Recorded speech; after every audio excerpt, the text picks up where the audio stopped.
আসসালামু আলাইকুম। তো আপনারা আশা করি ভালো আছেন। আজকে আপনাদের জন্য একটা রেসিপি নিয়ে আসলাম ইফতারের জন্য, আলুর আর গাজরের চপ। তো এখানে দেখেন আমি আলু যেভাবে একদম মিহি করে আপনারা কেটে নেবেন, একদম মিহি করে আমি কেটে নিচ্ছি। তো দিয়ে দিলাম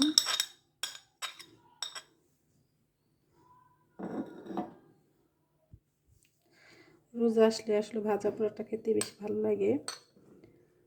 গাজরটা দিয়ে দিলাম,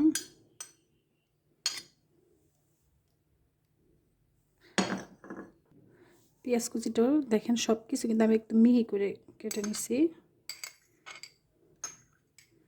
তো এটা দিয়ে দিলাম। এখানে যে আমি পুদিনা পাতাটা দিয়ে দিলাম অ্যাড করে, সব কিন্তু আমি একাত্র করে মিক্সড করে নিতেছি। জিরা গুঁড়া, শুকনো মরিচের গুঁড়া, ধনিয়া গুঁড়া, হলুদ গুঁড়া, এটা আমি স্বাদ মতো লবণ। এখন আমি হাত দিয়ে ভালো করে মিক্সড করে নিব। আমি যে উপকরণ দিয়ে করতেছি এই পাকোড়াটা, গাজর আর আলুর পাকোড়া, ঠিক সেমভাবে আপনারা বাসায় ট্রাই করে দেখবেন। এখানে কিন্তু আমি কাঁচামরিচ অ্যাড করিনি। আর প্লিজ আমাকে একটু কষ্ট করে হলে আপনারা একটু লাইক দিন, লাইক করে আমাকে সাপোর্ট করেন। আপনারা যদি লাইক দেন তাহলে আমি উৎসাহ পাবো বেশি বেশি। তো এই যে একটা আমি মিক্সড করে নিলাম, বারবার একদম মিহি করে নেবেন। তো এটা হয়ে গেল। এখানে আমি 2 টেবিল চামচ পরিমাণ ময়দা দিয়ে দিলাম। কর্নফ্লাওয়ারটা দিলাম আমি 1 টেবিল চামচ।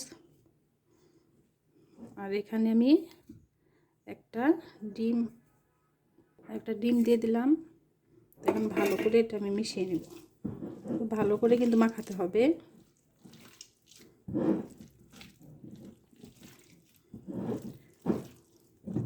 তো মাখানো হয়ে গেছে।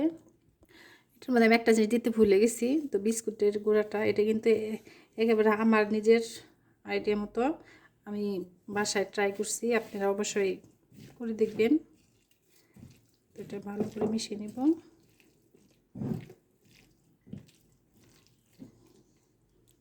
তো চলুন এখন এটা তেলে ভেজে নেই। তো দেখেন দিয়ে দিতেছি।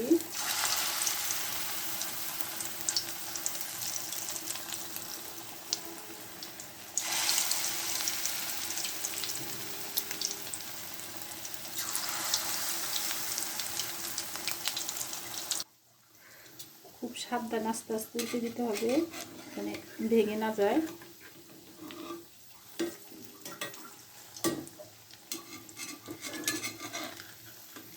দেখেন আমি কিন্তু খুবই আস্তে আস্তে উল্টে দিতেছি।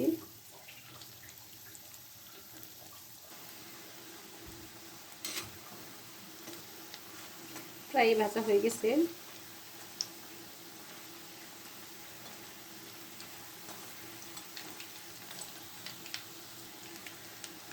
আপনারা আমার চ্যানেলে যদি কম মশলা দিয়ে, কিন্তু আমি সবসময় সব উপকরণ করি অল্প খরচের মধ্যেই। তো আপনারা এইভাবে করবেন, তারপর ইনশাল্লাহ খেতে কখনোই খারাপ লাগবে না।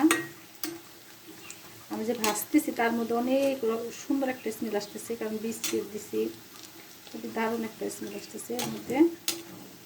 আর দেখেন আমি কিন্তু কত বেশি মশলা অ্যাড করছি তা কিন্তু না।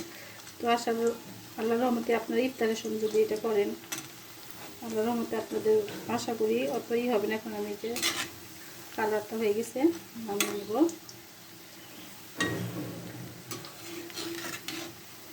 আর আমাকে কমেন্টস করে জানাবেন যে কেমন হয়েছে রান্না। আমি কিন্তু সব নামিয়ে নিতেছি।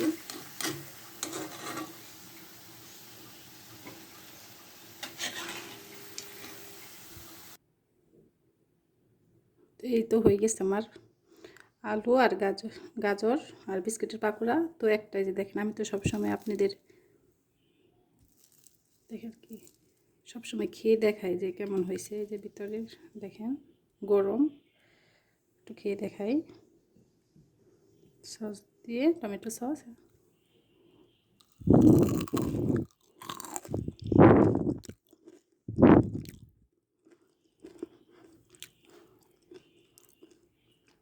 খুবই মজা হয়েছে, খুবই ভালো লাগলো খেতে। তো আশা করি আপনার বাসায় এভাবে রোজার মধ্যে বানাবেন ইফতারের সময়। তো আবার দেখা হবে। আপনারা সুস্থ থাকেন, ভালো থাকেন। আল্লাহ হাফেজ।